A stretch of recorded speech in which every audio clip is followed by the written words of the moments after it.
Action solidaire internationale a plusieurs axes d'intervention dans ses prérogatives, notamment celle axée sur le développement durable, qui peut être aujourd'hui un concept un peu très générique. Comment est-ce que justement vous déployez pour vos actions autour de ce concept? Merci. Comme vous venez de le dire, l'ONG Action solidaire internationale est basée à Dakar au Sénégal, dont la vision est justement de faire l'émergence d'une citoyenneté éco-responsable pour des communautés résilientes d'ici 2035. Et donc sa principale mission est de contribuer à un développement durable et bien sûr en répondant aux besoins et aspirations des populations. Donc quand nous intervenons dans ce concept, comme vous venez de le dire, aussi large, aussi vague, nous ciblons des axes tels que les changements climatiques, la protection de l'environnement, mais aussi la promotion des énergies renouvelables. Nous avons également d'autres axes tels que la transparence budgétaire, la gouvernance et la transparence budgétaire. Donc nous intervenons dans 7 axes, mais parmi ces 7 axes, nous priorisons ces 3 que je viens de citer et pour lesquels nous déployons des activités au Sénégal depuis 2015.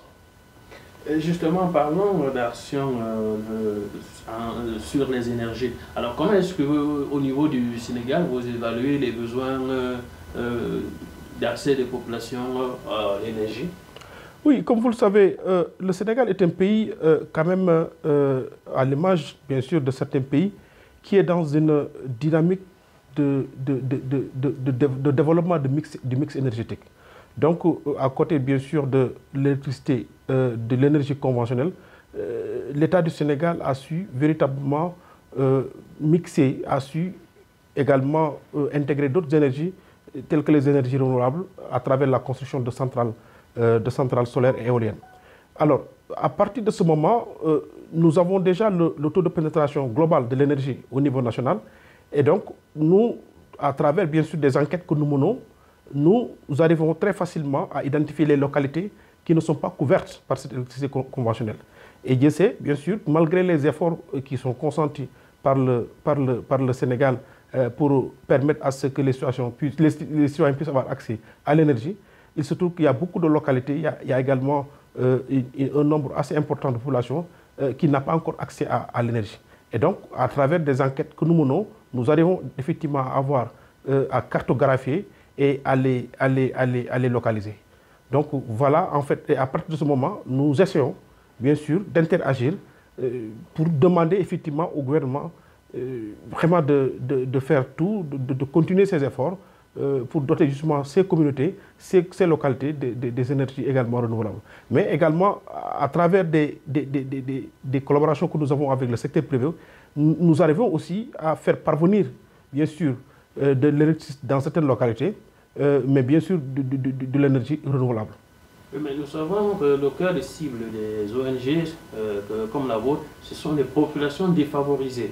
Alors, comment est-ce qu'on parvient à permettre à ces populations d'avoir accès à l'énergie renouvelable quand on sait justement que le coût d'accès pour l'électrification, ne serait-ce que d'une cabane, n'est pas à la portée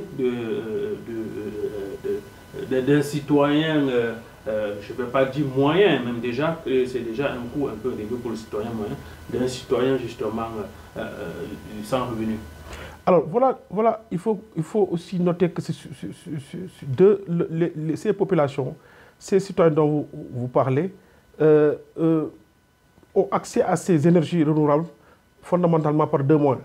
D'abord, par les programmes du gouvernement. Et il faut le dire, le gouvernement également, quand il amène de l'électricité, en tout cas par exemple de l'énergie solaire ou bien éolienne, à destination des populations, vraiment il intègre l'aspect subvention. Donc il travaille sur le coût, de sorte que si le coût package devait revenir à, par exemple, 2000 francs à un citoyen, l'État du Sénégal accorde des subventions à ce que les citoyens puissent accéder effectivement à cette énergie, moyennant peut-être 500 francs. De la même manière également, le citoyen peut avoir également de l'énergie à travers justement des projets que nous déployons en tant qu'ONG. Quand nous négocions avec nos partenaires et que justement nous arrivions à avoir des financements qui nous permettent tout simplement d'apporter de l'énergie dans certaines localités, quand nous venons auprès de ces communautés, on ne leur demande pas tout simplement de payer le coût initial justement qui doit leur permettre d'accéder à cette énergie. Mais nous y mettons également beaucoup d'efforts. C'est-à-dire que même si ces communautés doivent donner de l'argent, mais ce sera de façon vraiment négligeable et à un rythme qui ne leur permet pas de sentir véritablement le coût. Donc dans tous les cas, que ce soit par le gouvernement, que ce soit par les ONG que nous sommes, à chaque fois nous faisons beaucoup d'efforts pour que les communautés puissent accéder à l'énergie sans pour autant véritablement sentir le coût. Revenons justement sur les questions de changement climatique. Le Sénégal n'est pas en marge de ce fléau. Nous avons justement observé l'érosion côtière, l'avancée des savanes au niveau également du Sénégal. Alors, comment est-ce que vous interagissez dans ce domaine au niveau de... Oui, les changements climatiques ont quand même comme partout ailleurs dans le monde, notamment en Afrique et au Sénégal, laissent des conséquences désastreuses.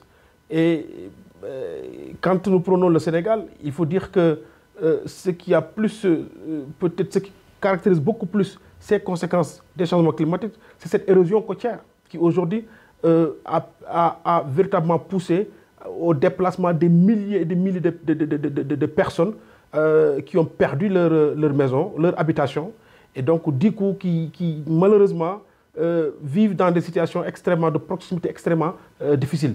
Et donc ça, il faut le noter. Mais également nos agriculteurs qui aujourd'hui n'arrivent plus effectivement à avoir un bon rendement. Donc les récoltes sont devenues véritablement, je dirais bien, moins productives. Donc il n'y a plus de production comme on pouvait le voir auparavant, et qui fait que pratiquement c'est des difficultés auxquelles le Sénégal fait face. Mais nous, quand nous intervenons auprès de ces communautés, nous essayons de mettre en place ce qu'on appelle des projets d'adaptation. Bien sûr, je parle toujours du gouvernement parce que y a des actions que le gouvernement doit pouvoir faire et il doit être le premier à le faire. Et pour certaines localités, le gouvernement a travaillé à mettre en place des digues anti-érosion, en fait, qui empêchent, parce que quand vous prenez une localité comme Saly, qui est un site, une station balnéaire, hein, qui reçoit beaucoup de touristes au niveau international, ben écoutez, il fut un moment où pratiquement beaucoup d'hôtels avaient commencé à perdre leur plage. Et donc, du coup, ça pourrait empêcher aux touristes de revenir. Mais le gouvernement, étant conscient de la situation, a véritablement investi beaucoup de moyens pour construire des digues anti-érosion et qui, finalement, ont freiné justement cette avancée et qui, aujourd'hui, a permis aux hôtels, à certains hôtels, de bien récupérer beaucoup de plages. Bon, ça, c'est vraiment niveau gouvernemental. Mais quand on ramène le problème au niveau ONG, par rapport effectivement à nos possibilités, ce que nous faisons toujours avec ces communautés, c'est d'essayer de mettre en place des projets d'adaptation. Et donc, c'est des projets d'adaptation qui permettent véritablement de les aider à s'adapter effectivement à la situation à laquelle ces communautés vivent. Et donc, c'est des projets parfois, de petits projets, parfois de projets moyens, mais toujours est-il que c'est des projets qui, à l'arrivée, ont des impacts véritablement positifs sur les populations. Donc voilà en fait comment nous essayons de travailler sur ces questions, mais toujours en collaboration avec le gouvernement du Sénégal. Revenons également sur les aspects de pauvreté et de lutte contre le changement climatique. S'il y a un paramètre qui arrive dans le cadre de vos actions, c'est celle de l'éducation et le renforcement des capacités. Alors, comment est-ce qu'on parvient justement à inverser la tendance dans une population qui subit suffisamment une pression sociale? Mais c'est fondamental ce que vous venez de dire. Le renforcement de capacités reste un pilier fondamental dans le déploiement de nos activités. C'est pourquoi on l'a compris, nous avons conçu un projet dénommé P3C qui a spécialement ciblé les jeunes. Et donc, nous avions, à travers ce projet, considéré qu'il fallait coûte que coûte renforcer les capacités des jeunes qui sont dans les localités, qui vivent les conséquences des changements climatiques de façon différente. Et donc il fallait très rapidement aller vers cette dynamique. Et donc ce projet a permis, en un temps record, de former des milliers et des milliers de jeunes, en tout cas sur les stratégies d'adaptation et d'atténuation. Et donc aujourd'hui, ces jeunes, étant vraiment outillés, s'engagent eux-mêmes dans leur localité pour véritablement aussi contribuer à la lutte contre les changements climatiques. Donc effectivement, l'aspect sur les renforcements de capacité reste déterminant, et donc on ne peut pas continuer à lutter contre les changements climatiques si on n'intègre pas justement cet aspect. Et un autre pan des actions que vous menez, c'est dans le cadre de la transparence budgétaire.